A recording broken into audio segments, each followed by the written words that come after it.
Salut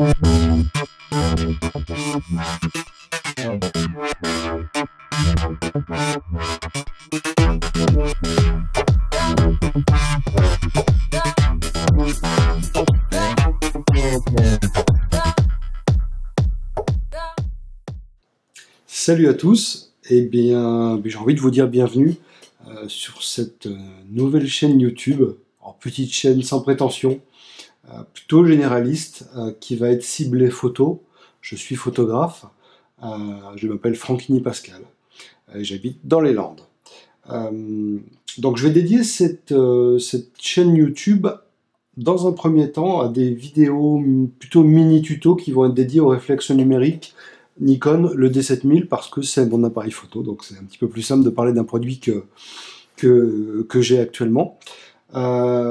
Faut savoir qu'à l'origine, en achetant cet appareil, je pensais trouver quelques tutos en fait en français sur YouTube.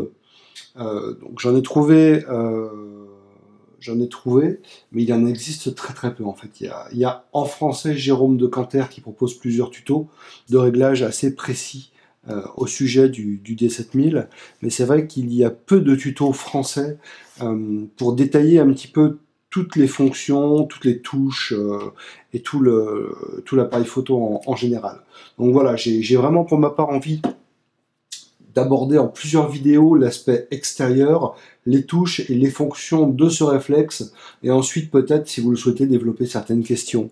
Donc après, à voir si mes petits tutos et petites vidéos plaisent, vous pourrez sans aucun souci me poser des questions dans les commentaires, et j'essaierai de vous répondre en vidéo ou en écrivant une petite réponse sous chaque vidéo sur YouTube. Donc faut savoir que je fais ces vidéos avec les moyens du bord. J'ai une petite vidéo, voilà la preuve. Je suis pas du tout un spécialiste de la vidéo YouTube. J'ai une caméra donc Panasonic sans micro, donc voilà, j'utilise les micros de la caméra, hein, donc j'ai pas de micro cravate. J'espère que ça ne sera pas trop dérangeant pour vous au niveau du son. La lumière, c'est un petit peu ce qui est fourni dans mon bureau, donc j'ai rajouté un tout petit spot pour éclairer un petit peu de ce côté-là, pour déboucher un petit peu les ombres. Voilà, c'est pas l'endroit le plus approprié pour faire des vidéos, mais bon, voilà, je vais faire quelque chose de bon enfant, sympa et surtout simple.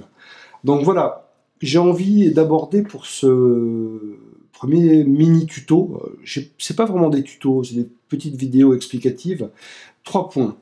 Donc il faut savoir que le réflexe Nikon D7000 est un appareil photo numérique 16,2 mégapixels de format DX. Alors je ne vais pas non plus rentrer dans les détails, format DX, format FX, vous avez beaucoup de vidéos sur YouTube qui en parlent.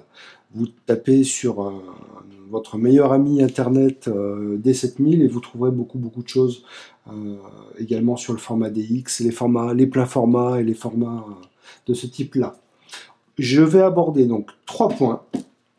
Donc le premier, ça va être le logement de la SD card, donc des logements carte SD. Le deuxième point sera donc le bouton on-off, et le troisième point, l'écran secondaire, donc l'écran qui se trouve ici. Donc le premier point, donc on va parler du logement de la carte, enfin plutôt des cartes SD.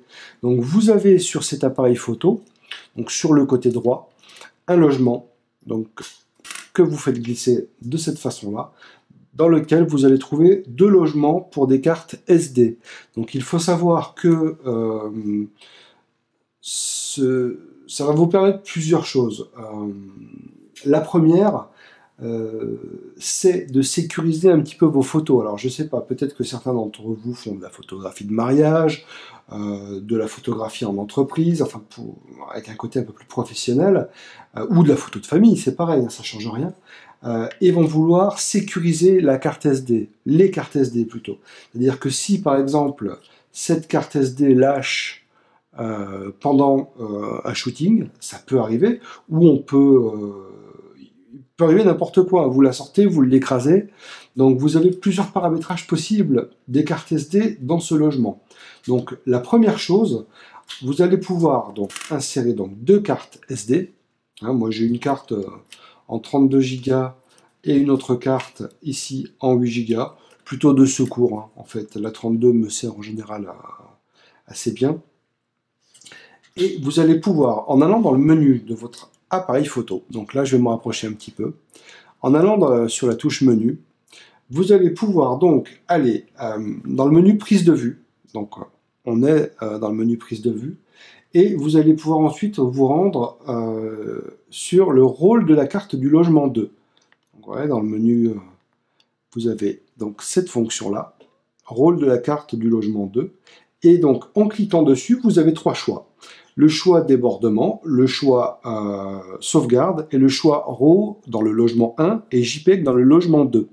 Alors, je vous explique en gros. Bon, c'est pas la peine que je reste approché. Pour ces fonctions-là, le débordement veut dire que vous allez shooter et enregistrer toutes vos photos sur la carte 1. Dès l'instant qu'elle sera pleine, toutes les autres photos vont être enregistrées sur la carte 2. Voilà, tout simplement, c'est la fonction de débordement. Ensuite, vous avez la fonction de sauvegarde. La fonction de sauvegarde, ça veut dire qu'elle va faire un petit peu comme la fonction RAID 0 pour des disques durs en informatique. La fonction donc sauvegarde va sauvegarder tout simplement les photos enregistrées sur la carte 1. Sur la carte 2, elle va faire exactement le même type de copie. C'est-à-dire que vous allez avoir un clone de votre première carte. Donc, en gros, c'est sécurisant. Voilà, on va dire si vous êtes en mariage, vous faites un reportage photo. Alors, ce qu'il faut, par contre, impérativement, quand vous avez ce mode-là de sauvegarde activé, c'est d'avoir deux cartes SD qui contiennent le même nombre de photos. C'est-à-dire que si vous mettez une carte SD 32 Go et ici une carte SD 8 Go, bah forcément, quand celle-ci va être pleine, la 8 Go, au bout de 8 Go, elle sera saturée, donc elle ne pourra pas enregistrer les autres photos. Donc prenez bien, en cas de sauvegarde, hein, j'appelle ça en mode fantôme, en cas de sauvegarde, vous allez bien prendre deux cartes SD de la même capacité. Vous avez ensuite le mode RAW logement 1 et JPEG logement 2. Donc c'est-à-dire que dans le logement 1, il va enregistrer toutes vos photos en format RAW, et dans le logement 2, donc dans la carte mémoire 2, il va les enregistrer en JPEG. Plusieurs avantages à ça. Bon après je ne vais peut-être pas développer le sujet du RAW ici, parce que ça peut être assez long. On pourra le développer peut-être si j'ai des questions particulières, mais à savoir que vous pouvez, si vous êtes en voyage, vous avez votre ordinateur, vous devez envoyer des photos rapidement. Vous prenez en photo un match de foot, vous n'avez pas le temps de retraiter chaque photo en RAW, parce que les photos en RAW ont toutes besoin d'être traitées ensuite, grâce à un logiciel type Lightroom ou autre. Et donc vous allez pouvoir, en enregistrant vos photos également en JPEG en même temps, avoir des photos prêtes à l'usage en fait. Vous les déchargez directement sur votre ordinateur et vous les envoyez directement. Voilà. C'est le plus gros avantage de cette fonction-là en fait. Une chose très très importante auquel les gens ne font pas attention.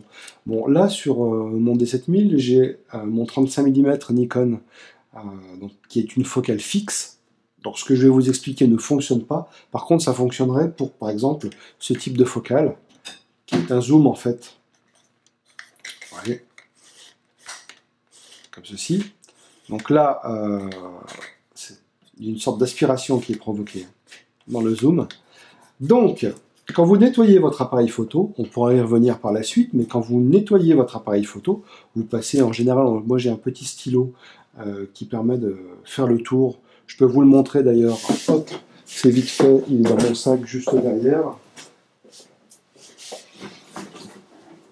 Alors c'est du live, je ne coupe rien, donc du coup ouais, vous allez même avoir le droit à ça. Donc mon petit stylo qui est là.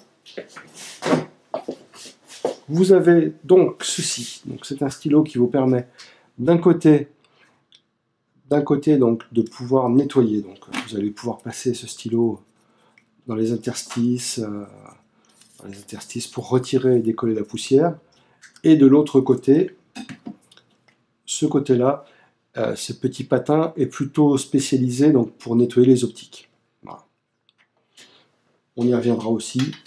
6 questions. Alors, je reviens à la chose première. Ici, si vous retirez vos cartes SD et que vous avez un objectif, en fait, que je ne vous dise pas de bêtises, un zoom en fait, hein. Faut juste disposer d'un zoom qui a en fait, dès l'instant que vous tournez la bague, il y a une modification de la longueur de la focale. Donc il y a une sorte d'appel d'air en fait, à l'intérieur du zoom. Cet appel d'air, en mettant un zoom sur votre appareil photo, en ouvrant le logement des cartes SD et en retirant les cartes SD, si vous mettez votre visage contre le logement de carte SD et que vous faites jouer le zoom installé sur votre appareil photo, vous sentirez de l'air. D'où l'importance de bien nettoyer cet emplacement-là avec ce genre de petit stylo, parce que si à ce niveau-là, il y a beaucoup de poussière, à chaque fois que vous l'ouvrez, vous prenez votre carte SD et que la poussière rentre, et quand vous vous servirez donc d'un zoom, la poussière va être aspirée. Donc du coup, il ne faut pas vous étonner si en déplacement et si assez rapidement vous avez de la poussière sur votre capteur, ça peut venir de là. C'est pas forcément parce que vous avez retiré votre objectif, mais ça peut venir aussi du fait que l'air aspire les poussières venant de ce logement-là. Dernier point à traiter pour cette vidéo, et après on arrête, c'est le point en fait de l'écran secondaire. Donc l'écran secondaire ou l'écran du dessus, hein. C'est l'écran qui se trouve ici. Il y a deux écrans sur le D7000, le secondaire et l'écran principal. Donc l'écran principal, on reviendra dessus. Là, on va s'intéresser à l'écran secondaire. Il faut savoir que l'écran secondaire, je vous dis une bêtise, non, vous voyez, je m'intéresse à ça, mais on va parler du bouton on-off. Ah, c'est du live, total live. Bon, c'est mal fait, c'est pas, mais bon. Le bouton on-off, bon, vous me direz, c'est un bouton on-off, c'est classique, voilà. On tourne, on éteint donc notre réflexe numérique, à savoir que quand vous éteignez le D7000, vous avez les informations donc à l'écran qui restent, donc le nombre de photos restantes à prendre, et les cartes SD dans les slots, c'est-à-dire que dans le slot 1, là, il met un petit chiffre 1, ça veut dire qu'il enregistre toutes les photos sur ce slot-là. Donc le numéro 1 qui est ici, c'est le premier. Donc, vous allumez votre appareil photo. Ensuite, une fois que vous l'avez allumé, vous avez plusieurs informations qui vont s'afficher. On s'en fiche. Ce petit bouton on-off a une fonction supplémentaire, c'est-à-dire que, bien évidemment, il éteint et il allume l'appareil photo, mais si vous le poussez encore un petit peu plus loin, il a une fonction, vous voyez ici, là sur le côté, vous avez une petite lampe. C'est-à-dire que le rétroéclairage de cet écran s'éteint, se coupe au bout de 30 secondes. Donc si vous êtes en plein jour et dehors, c'est pas très gênant, vous avez toujours accès aux informations qui sont sur l'écran. Par contre, si vous êtes dans une pièce sombre, vous n'allez plus voir les informations. Donc tout simplement, une fois que le rétroéclairage est éteint, à environ à peu près 30 secondes, donc vous voyez là il s'est éteint, en poussant cette molette, vous allez rallumer le rétroéclairage. Ce bouton-là est paramétrable en allant dans les menus. En allant dans le menu du D7000. Donc ça, vous allez voir, c'est assez pratique. Vous allez donc dans le menu, vous allez dans Réglages, donc Réglages perso, et vous allez ensuite aller dans, hop, on va descendre, que je vous dise pas de bêtises, en Commande et Commutateur. Donc vous descendez donc dans Commande, et ensuite, le premier choix, c'est commutateur. C'est-à-dire qu'en allant dessus, vous pouvez soit choisir la fonction de rétroéclairage écran, quand vous tournez la molette on-off, ça va allumer l'écran donc secondaire, ou afficher des infos. C'est-à-dire qu'en plus de ça, quand vous allez tourner donc la molette, ça va rallumer l'écran donc secondaire, mais ça va aussi allumer l'écran principal. Hop, Et voilà, ça allume l'écran principal et ça vous affiche donc directement à l'écran toutes les infos actuelles, tous les réglages qui sont faits sur l'appareil photo. Voilà, c'est sympa de pouvoir paramétrer cette fonction-là. Moi, je l'ai paramétré comme ça. J'ai accès donc aux informations en faisant la même chose, c'est-à-dire que si vous retournez le bouton, vous pouvez éteindre l'écran directement. Ça vous évite de le laisser allumer et de bouffer de la batterie. Voilà. Nous avons fait le tour du bouton. Hein, comme quoi, un petit bouton peut cacher beaucoup de choses. La dernière chose à voir, c'est l'écran secondaire. Donc, l'écran qui se trouve ici. Donc, cet écran secondaire affiche pas mal. Alors, je vais faire un zoom pour que vous puissiez le voir un petit peu plus près. L'écran secondaire affiche donc pas mal d'informations. Je vais essayer de le laisser comme ça. Bon, je vais bouger un petit peu, c'est pas pratique du tout, mais bon. Vous avez plusieurs informations disponibles à l'écran. C'est-à-dire que vous avez en haut à droite l'ouverture de votre objectif. C'est-à-dire que là, on est à 2.8. Si je tourne ma molette, alors c'est un objectif qui ouvre à 1.8. Vous allez, en tournant la molette, voilà, changer l'ouverture de votre objectif. Tout simple. Ensuite, vous avez à côté la vitesse d'obturation, qui est réglable aussi avec la molette arrière. Donc ça, on pourra y revenir. Vous avez beaucoup de tutos sur Internet qui parlent de l'ouverture, de la vitesse d'obturation, etc. Vous savez simplement que sur le D7000, pour régler l'ouverture, c'est la molette du devant, qui est ici, et que pour régler... Alors c'est paramétrable aussi, hein, et vous avez aussi pour régler donc la vitesse d'obturation, c'est la molette arrière. Voilà. Ensuite, vous avez donc affiché à l'écran la petite icône de le témoin de batterie. Donc, toujours utile de connaître l'état de sa batterie, bien qu'il faut toujours, quand on va faire des photos à l'extérieur, avoir une deuxième batterie de secours.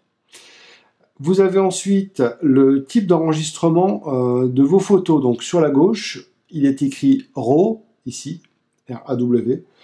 Donc là, il vous dit que vous enregistrez toutes vos photos en RAW. Vous pouvez très facilement changer le mode d'enregistrement en allant juste à l'arrière. Donc il y a une touche, la touche Cal. Donc la touche Cal, en fait, quand vous appuyez dessus et que vous maintenez appuyé, vous vous rendez compte que tout s'efface à l'écran, sauf le nombre de photos restantes et le format RAW.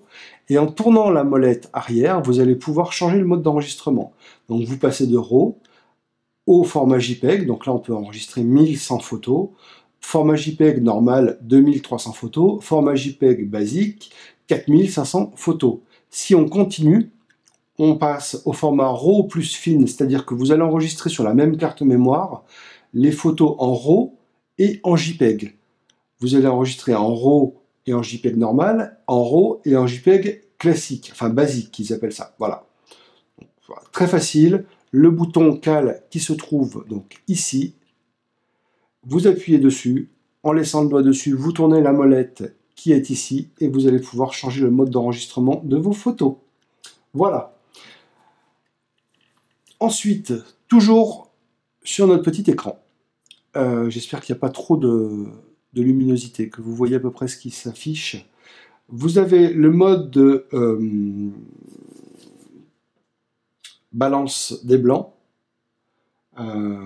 Donc là, la balance des blancs est automatique. Alors, je ne sais pas si vous voyez bien, si ça fait le zoom correctement, en white balance, en automatique. Vous pouvez de la même façon la changer. C'est-à-dire que à l'arrière, vous avez une touche qui a plusieurs fonctions. Donc en appuyant sur la touche WB, c'est la touche qui a le point d'interrogation et la petite clé, en appuyant sur cette touche, toujours avec la molette arrière, vous pouvez changer le mode de balance des blancs. Automatique, ensuite vous pouvez la régler de façon manuelle, lumière, tungstène, flash, nuageux, etc. On pourra revenir dessus aussi si vous avez des questions particulières sur la balance des blancs. N'hésitez pas à me poser des questions et j'essaierai de le détailler. Voilà. Donc je me remets en général tout le temps en automatique.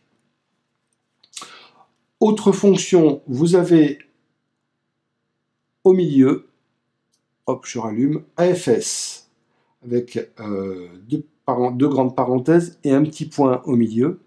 Donc ça, c'est le réglage de l'autofocus. Vous avez sur le côté du D7000, ici, sur le bouton de blocage de l'autofocus, donc là on peut bloquer le mécanisme en fait de l'autofocus, vous avez ce petit bouton sur lequel on peut appuyer. Si vous appuyez dessus, donc là j'appuie dessus, ça efface tout ce qui est à l'écran et ça nous laisse uniquement le mode autofocus.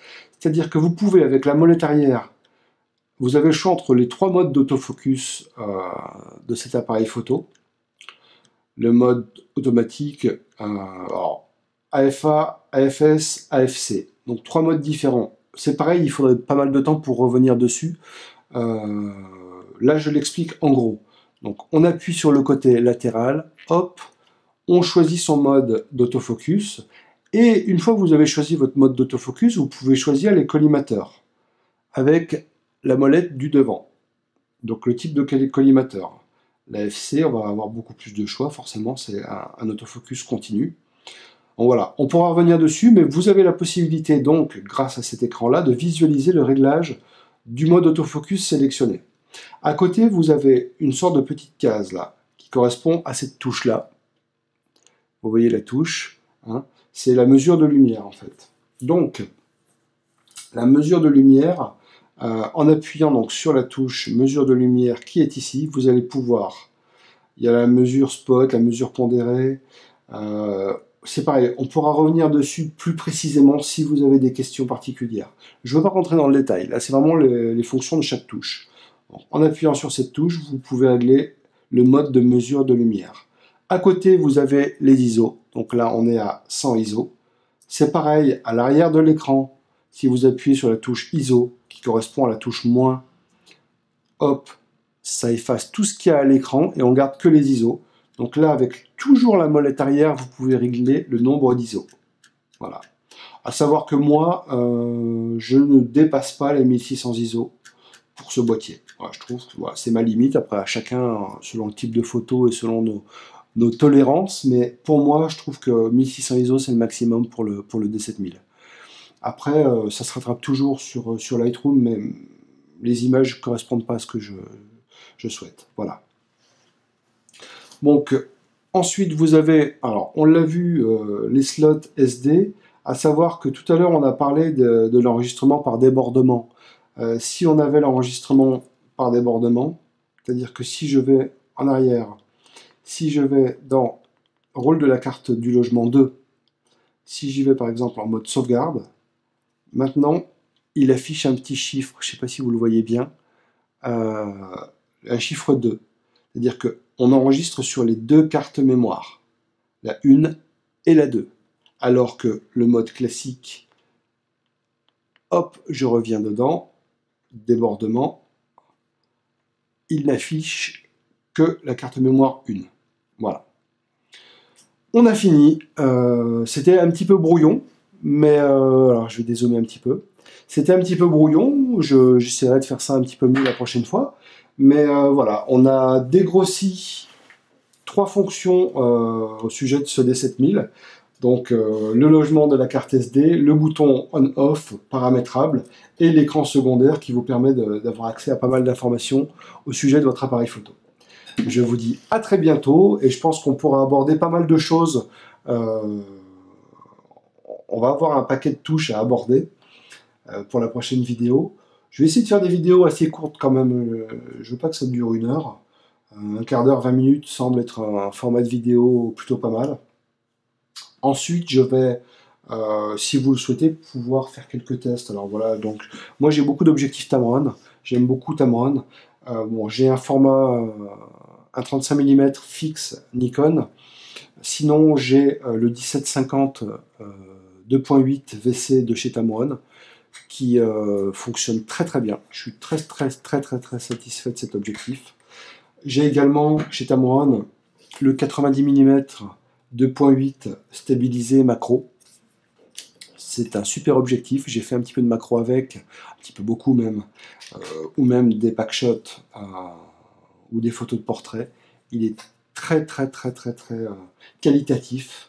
Et le zoom que j'adore, donc toujours chez Tamron, donc là c'est le 70-200 2.8 stabilisé, donc qui est un objectif véritablement génial.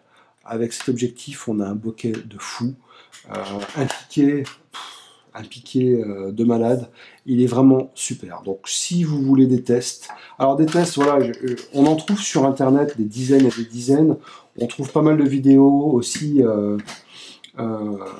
tests. C'est vrai que pour Tamron, par contre, il y a très très peu de vidéos en français. Donc à voir. Si mes vidéos plaisent, n'hésitez pas. Partagez ce mur, j'allais dire un autre nom.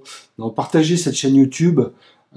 Parlez-en à tous vos amis photographes. Parlez-en surtout aux personnes qui ont un appareil photo Nikon D7000 surtout, parce que pour le coup, j'ai vraiment envie de parler du D7000. D'ici quelques temps, on pourra parler d'un autre appareil photo, j'espère. Mais pour le moment, on va se centrer sur cet appareil photo-là. Passez une excellente fin de journée et je vous dis à ciao.